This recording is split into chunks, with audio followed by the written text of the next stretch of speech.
Hallelujah, Hallelujah, Hallelujah. Tayo ay laging magtanod sapagkat di natin talos ang pagbabalik ni Jesus.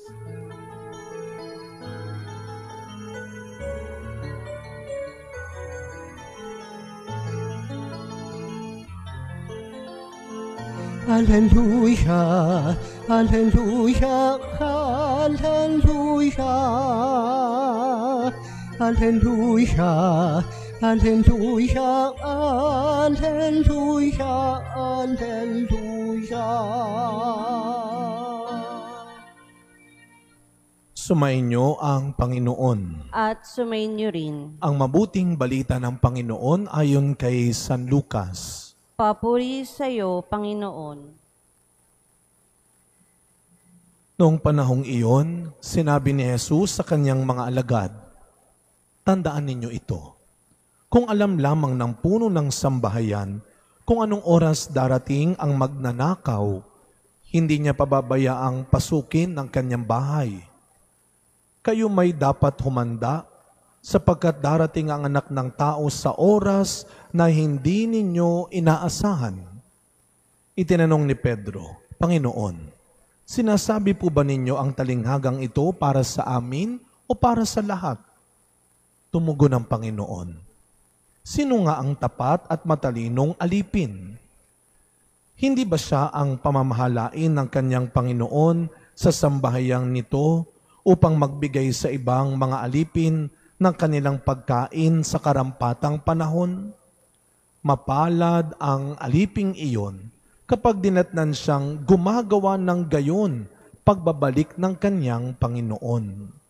Sinasabi ko sa inyo, pamamahalain siya ng kanyang Panginoon sa lahat ng ari-arian nito. Ngunit, kung sabihin sa sarili ng aliping iyon, matatagalan pa bago magbalik ang aking Panginoon, at simulan niyang bugbugin ng ibang aliping lalaki at babae, at kumain, uminom at maglasing. Darating ang Panginoon ng aliping yaon sa araw na hindi niya inaasahan at sa oras na hindi niya alam.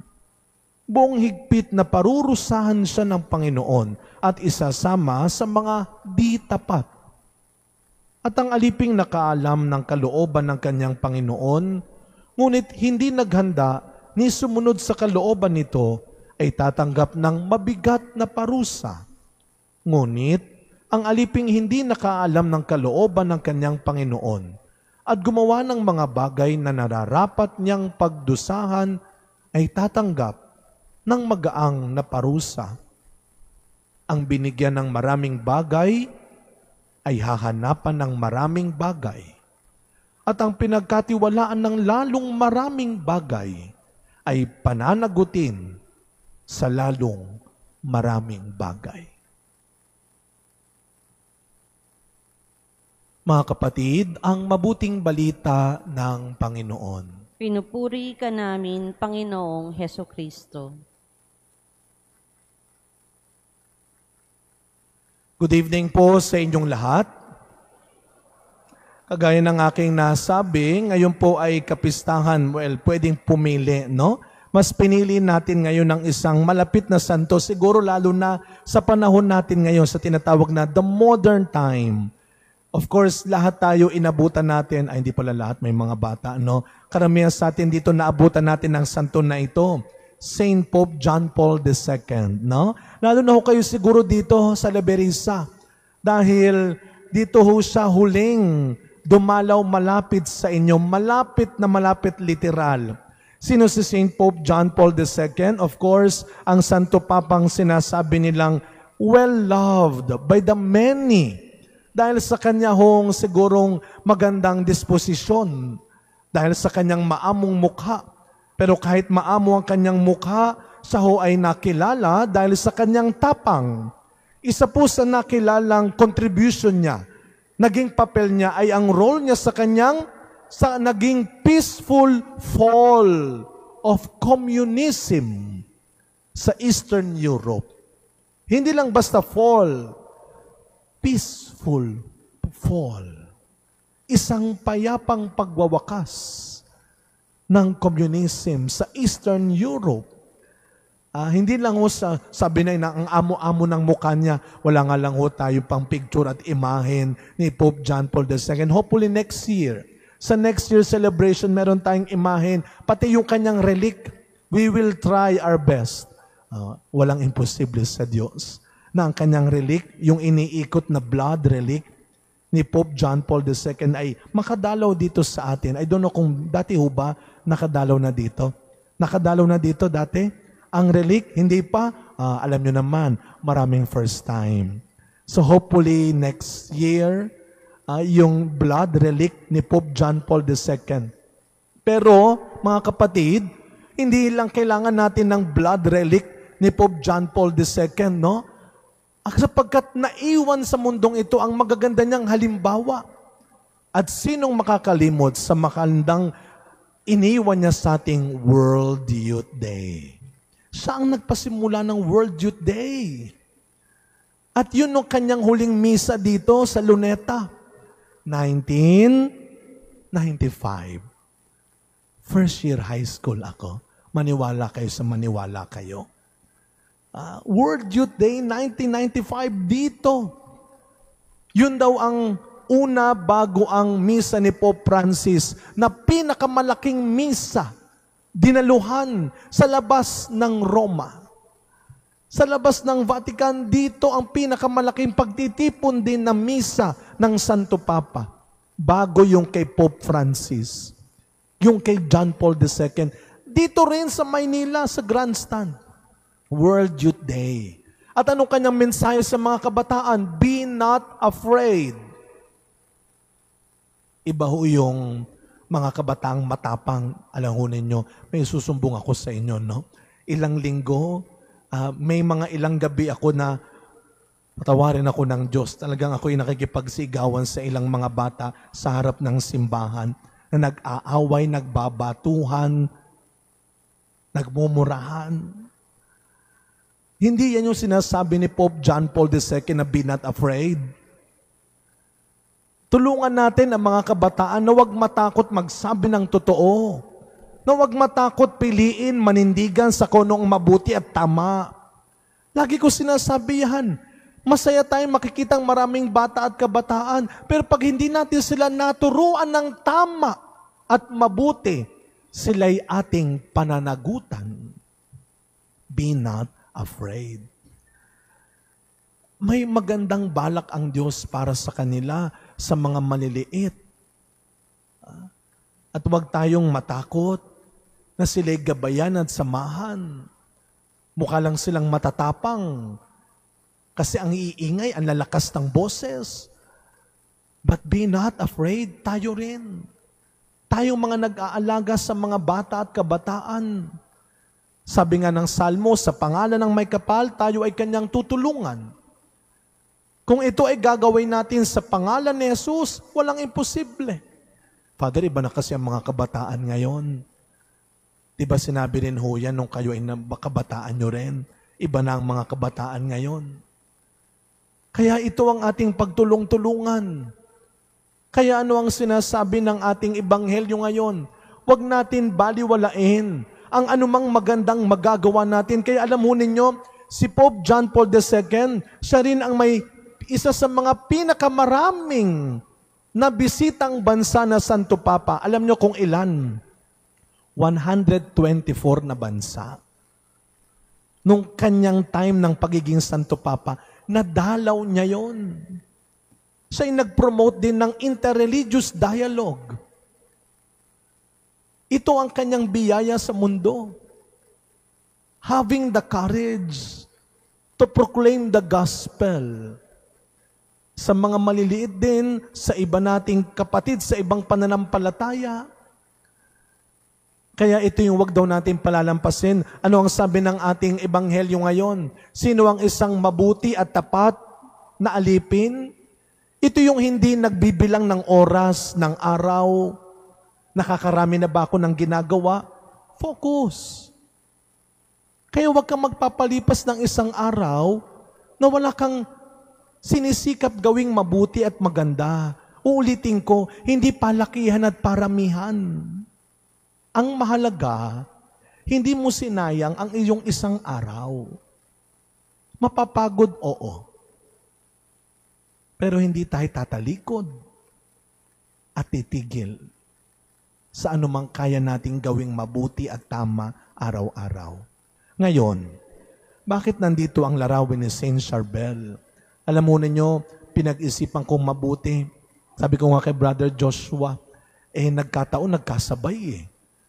Kasi October 22, fiesta ni Pope John Paul II. Alam niyo po ako personally, malapit ang puso ko sa kanya. Dahil kay Pope John Paul II, nakapunta ako ng Vatican. Hindi dahil naabutan ko siya na ako'y pari na. Hindi hamak na ako'y pa lamang no, seminarista nung namatay siya. Alam mo ninyo, naka-attend ako ng kanyang beatification at canonization. Kaya para sa akin, siya ang dahilan kaya ako nakapunta ng Vatican. Dahil sa kanyang dalawang mahalagang event. Kaya sabi ko, brother, mag-John Paul II tayo. Pero, last minute na, sabi ko, ituloy natin ang October, ang ating every 22nd day of the month devotion. Nakilala niyo na po si Saint Charbel nung July.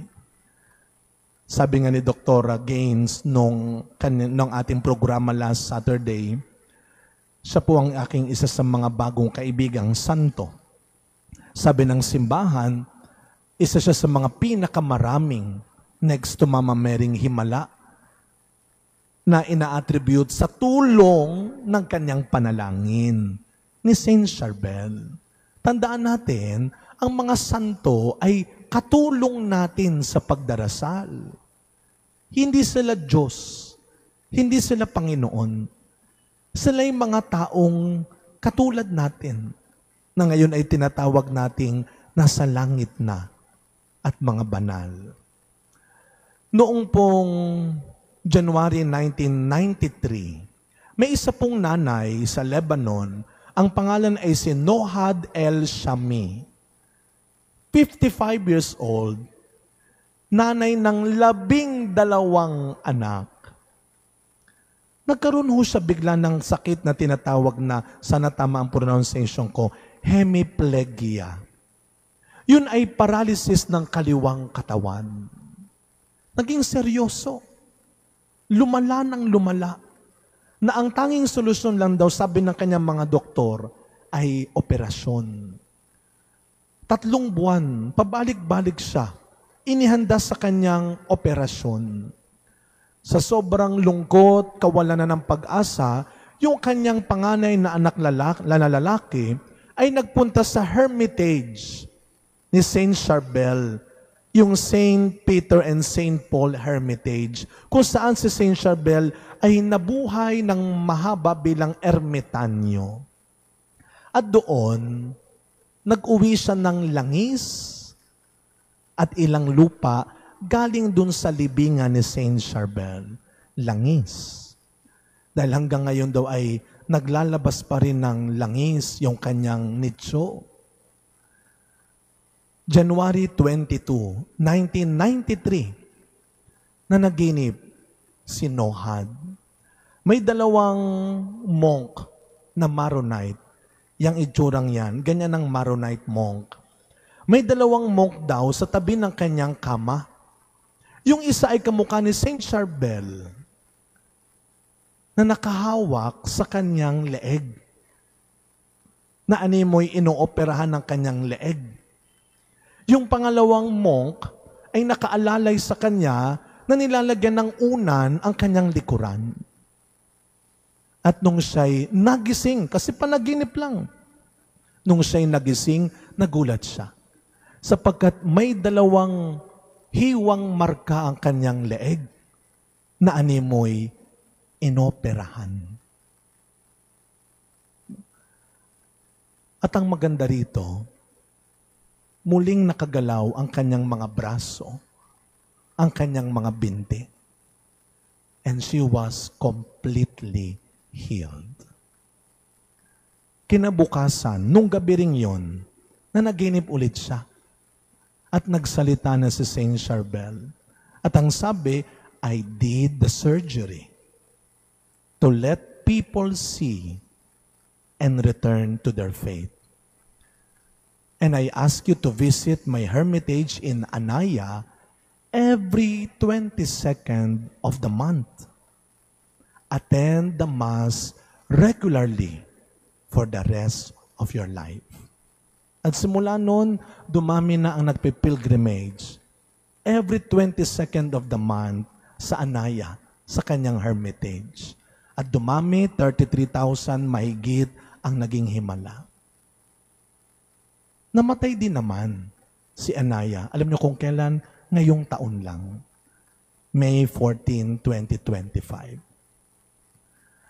Si Saint Charbel ay nabuhay nang hindi nagsulat ng libro. Wala ho siyang talk. Hindi siya madalas magsalita. Pero meron lang siyang allegedly sinabi. Sabi niya, begin nothing on earth unless it has its end in heaven. Do not walk on a path that does not lead to heaven. Araw-araw, sa pagkapatuloy ng misa natin ito, kagaya ng ginawa ni John Paul II, hindi siya tumigil, pero nagpahinga. Hindi siya tumigil, pero nagpahinga. Si Saint Charbel, hindi nagsalita, pero gumawa. Sana tayo, lahat din, habang nabubuhay pa, huwag magsasayang ng anumang sandali para maging mabuti at gumawa ng mabuti. Mamaya ho, pagkatapos ng misa, you are all so blessed. Last month, ako po ay pinadala na ng insenso at langis mula sa libingan ni Saint Charbel. Kaya magkakaroon ho tayo mamaya ng healing session. At kayong lahat na nandito ngayon ay ang unang papahiran ng langis mula sa libingan ni Saint Charbel. Pero huwag kalilimutan, every Mass is a healing Mass. Pray, celebrate the Eucharist. Amen.